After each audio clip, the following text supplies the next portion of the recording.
Hello students, आज हम stoichiometry of chemical reaction in solutions के बारे में डिस्कस करेंगे।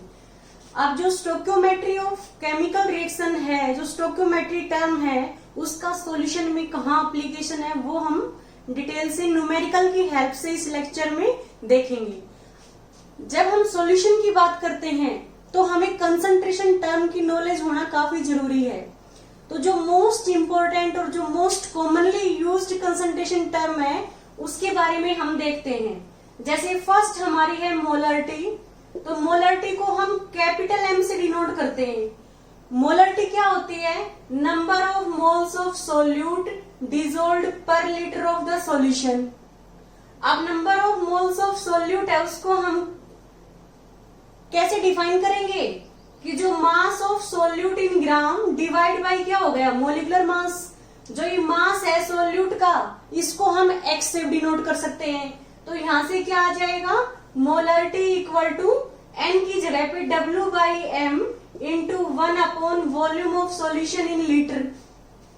यदि हमें सॉल्यूशन का वॉल्यूम ml में गिवन है, मीन्स मिलीलीटर में गिवन है, तो हम 1000 से डिवाइड करेंगे, ऊपर 1000 आ जाएगा।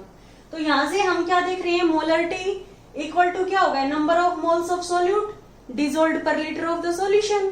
Number of moles of solute है, उसका फॉर्मूला क्या है? जो मास गिवन है डिवाइड बाय क्या हो गया? Molecular mass. इसको आप एक्स से डिनोट कर सकते हो। मोलरिटी को X by M into 1 volume of solution in litre आप लिख सकते हो। अब हम देखते हैं कि इसकी मोलरिटी की यूनिट क्या होगी? Number of moles. तो मोल में डिनोट करोगे, वॉल्यूम किस में? लीटर में। तो 1 मोलर सॉल्यूशन किसके इक्वल होगा? 1 मोल पर लीटर के। ऐसे ही हम सेकंड कंसंट्रेशन टर्म नॉर्मेलिटी के बारे में डिस्कस करते हैं, जिसको हम कैपिटल एन से डिनोट करते हैं। जो नॉर्मेलिटी है उसका फॉर्मूला क्या होता है? Number of gram equivalent of solute dissolved per litre of the solution. तो नीचे हम volume of solution in litre लिखेंगे। अब हमें पता है कि जो number of gram equivalent of solute है, हम कैसे निकालेंगे? नंबर ऑफ ग्राम इक्विवेलेंट, जो मास गिवन है सोल्यूट का, हम एक्स से या डब्ल्यू से डिनोट कर सकते हैं। डिवाइड बाय क्या हो गया? Equivalent mass into 1 volume of solution in litre. अब हमें पता है कि नंबर ऑफ ग्राम इक्विवेलेंट है, वो किस में हो गया? ग्राम इक्विवेलेंट या इक्विवेलेंट, और नीचे लीटर है, ऊपर जाके क्या होगा? पर लीटर। तो 1 normal solution equal to 1 equivalent per litre. तो ये हमारा नॉर्मलिटी कैलकुलेट करने का फॉर्मूला हो गया। यदि हमें स्ट्रेंथ कैलकुलेट करनी है तो स्ट्रेंथ का फॉर्मूला क्या होता है? मास ऑफ सोल्यूट इन ग्राम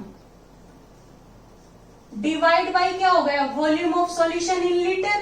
तो यहां से स्ट्रेंथ की यूनिट क्या हो जाएगी? ग्राम पर लीटर। अब हम मेन हमारे इस न्यूमेरिकल को डिस्कस करते हैं। Calculate the volume of hydrogen liberated at STP. हमसे क्वेश्चन में पूछा है कि हाइड्रोजन कितनी प्रोड्यूस होगी एट एसटीपी पे, when 500 cubic centimetre of 0.5 normal sulfuric acid react with excess of zinc। हम इस क्वेश्चन में क्या देख रहे हैं कि रिएक्शन किसके बीच में हो रही है? जिंक प्लस क्या है? Sulphuric acid. सल्फ्यूरिक एसिड का फॉर्मूला क्या होता है? H2SO4। When zinc react with sulphuric acid then zinc sulphate plus hydrogen are formed. ZnSO4 के साथ ZnSO4 बनेगा, क्योंकि Zn पे भी 2 पॉजिटिव चार्ज होता है, SO4 पे 2 नेगेटिव, ZnSO4 हो गया। प्लस क्या हो गया? हाइड्रोजन गैस प्रोड्यूस हो गई। हमें क्वेश्चन में गिवन है कि जिंक है वो एक्सिस में है, कोई इसका अमाउंट गिवन नहीं है। सल्फ्यूरिक एसिड का अमाउंट गिवन है कि सल्फ्यूरिक एसिड है वो हमारा 500 सेंटीमीटर क्यूब या cubic centimetre means 500 ml solution है ऑफ 0.5 नॉर्मल। तो हम इसमें कितने ग्राम H2SO4 प्रेजेंट है वो कैलकुलेट कर लेंगे और फिर हमारा क्या आ जाएगा कि इतने ग्राम में कितने H2SO4 है।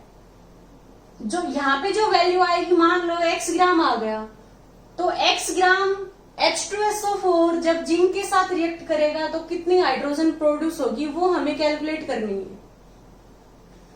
हम देखते हैं कि जो H2SO4 है उसका जो मोलिकुलर मास है वो कितना होगा, हाइड्रोजन 2 है, 1 का मास 1 होता है, 2 का 2, सल्फर का मास क्या होगा 32 प्लस ऑक्सीजन कितने हैं 4, एक का मास क्या होता है 16, टोटल 34 प्लस 64 98 ग्राम आ गया। तो जो हाइड्रोजन H2SO4 है उसका मास क्या आ गया 98 ग्राम। और जो हाइड्रोजन कितनी प्रोड्यूस होगी, हमें पता है कि at STP 1 mole of hydrogen जो गैस है उसका वॉल्यूम कितना होगा 22.4 लीटर। हमने पढ़ा है एवोगैड्रोस लॉ में और हमने मोल कॉन्सेप्ट में डिस्कस किया था कि 1 mole of any gas at STP contains volume equal to 22.4 litre और इक्वल टू 22,400 मिलीलीटर। अब हम देखते हैं कि 98 ग्राम सल्फ्यूरिक एसिड जब जिंक के साथ रिएक्ट करेगा तो कितनी हाइड्रोजन प्रोड्यूस होगी 22.4 लीटर और इक्वल टू हम लिख सकते हैं 22,400 ml और क्यूबिक सेंटीमीटर। अब हम देखते हैं कि हमारे पास H2SO4 में H2SO4 का मास कितना है, जो हमें गिवन है 500 ml of 0.5 normal H2SO4 solution contain how many grams of H2SO4, तो वो हम देखते हैं। अब हमें नॉर्मल सॉल्यूशन गिवन है तो हमें क्या फॉर्मूला पुट करना है, ये फॉर्मूला पुट करना है। इसमें गिवन है 0.5 नॉर्मल, तो नॉर्मलिटी की जगह पे हम क्या लिखेंगे 0.5 नॉर्मल।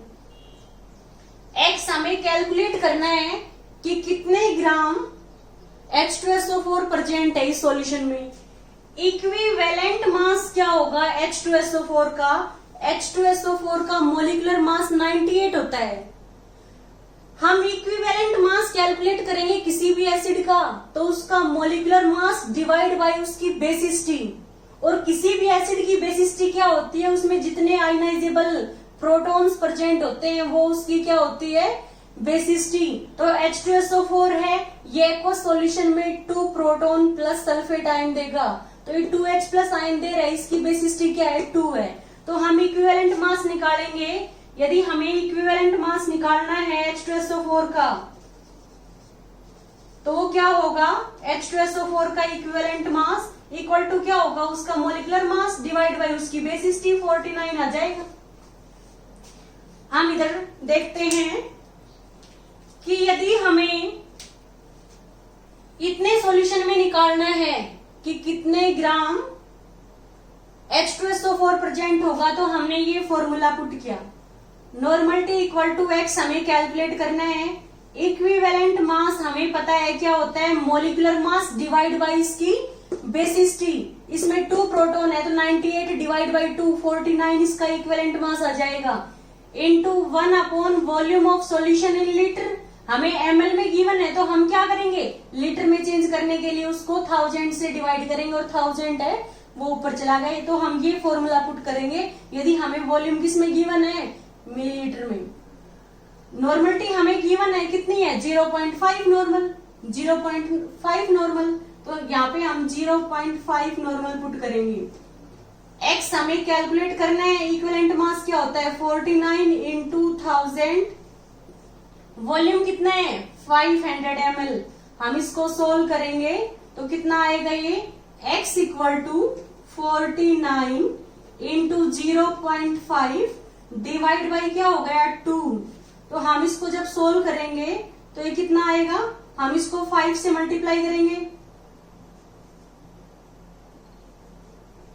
तो ये 24.5 आ गया, क्योंकि 24 का होगा 48 और 0.5 का डबल 1 तो 49 हो गया। 49 मल्टीप्लाइड में 0.5 कितना आएगा 24.5 डिवाइड बाई 2 कितना आ गया 12.25 ग्राम। हमारा जो ये H2SO4 सॉल्यूशन है 0.5 नॉर्मल, इसका 500 ml है।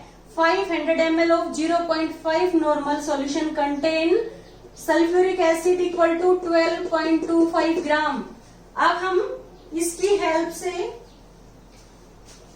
यूनिटरी मेथड अप्लाई करके इस क्वेश्चन को सॉल्व करेंगे। हमें क्वेश्चन में क्या गिवन है कि एक्सेस ऑफ जिंक के साथ ये सॉल्यूशन है, ये H2SO4 है, ये रिएक्ट कर रहा है तो कितनी हाइड्रोजन प्रोड्यूस होगी। हमने देखा है ये जो हमारी बैलेंस्ड केमिकल इक्वेशन है इसकी हेल्प से हमने देखा है कि 98 ग्राम ऑफ सल्फ्यूरिक एसिड जब जिंक के साथ रिएक्ट करेगा तो कितनी हाइड्रोजन प्रोड्यूस होगी 1 मोल, और 1 mole of hydrogen gas at STP contains volume equal to क्या होगा 22.4 लीटर। तो यहां से हम क्या लिखेंगे 98 gram of H2SO4 react with zinc to produce hydrogen gas equal to क्या हो गया हमारा 22,400 ml या cubic centimetre. 1 gram of H2SO4 react with zinc to produce hydrogen gas equal to क्या आ गया 22,400 डिवाइड बाई 98। और हमने इस सॉल्यूशन में कंसंट्रेशन टर्म की हेल्प से कैलकुलेट किया है कि जो मास है H2SO4 का वो कितना प्रेजेंट है 12.25 ग्राम। तो हम देखेंगे 12.25 gram of H2SO4 react with zinc to produce hydrogen gas equal to क्या आएगा 22,400, ये 98 है, मल्टीप्लाई में क्या हो गया हमारा 12.25। जब इसको हम सॉल्व करेंगे तो वो हमारा फाइनल आंसर हो गया, और वो कितना आएगा हमारा 2800 सेंटीमीटर क्यूब या क्यूबिक सेंटीमीटर। तो ये हमारा वॉल्यूम आ गया हाइड्रोजन गैस का जो प्रोड्यूस होगा जब 12.25 ग्राम ऑफ H2SO4 है वो जिंक के साथ रिएक्ट करेगा, तब कितनी हाइड्रोजन प्रोड्यूस होगी 2800 क्यूबिक सेंटीमीटर। तो जो हमारा क्वेश्चन है वो काफी सिंपल है। हमें क्वेश्चन में क्या गिवन है कि जो H2SO4 है वो 500 ml ऑफ 0.5 नॉर्मल है, तो हमने नॉर्मलिटी इक्वेशन अप्लाई करके इसमें कितने ग्राम H2SO4 है उसको कैलकुलेट कर लिया। तो हमें पता चला कि जो हमारा सॉल्यूशन है उसमें H2SO4 है वो कितना प्रेजेंट है 12.25 ग्राम। तो हमने यूनिटरी मेथड अप्लाई किया 98 gram of H2SO4 react with zinc to produce hydrogen कितना आ गया 22,400।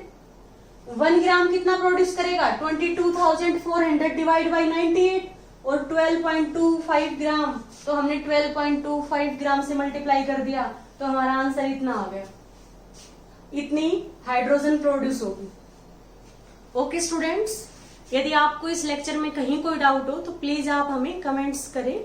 Okay, thank you students.